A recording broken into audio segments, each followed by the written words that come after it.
ila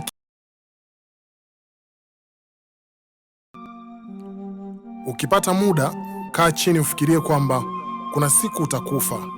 Pengine sio leo, sio kesho, ila hakika siku ya msiba wako ipo. Watu watakulilia, wataenda makaburini, watakuzika, wataomboleza kwa kipindi fulani, halafu pengine baada ya muda watakusahau kabisa. Watu ambao ulitumia maisha yako kwa ajili yao na ulifanya mambo mengi sana ili kuwafurahisha.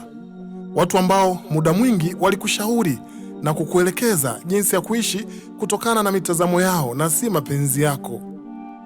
Watu ambao wataendelea na maisha yao na kuyafurahia bila uwepo wako, na pengine hata wasikumbuke kama uliwahi kuishi. Jambo la muhimu la kuzingatia kwenye maisha ya hapa duniani ni kwamba sio lazima watu wakupende. Jipende. Hakunaga paka anayejali panya anachosema juu yake.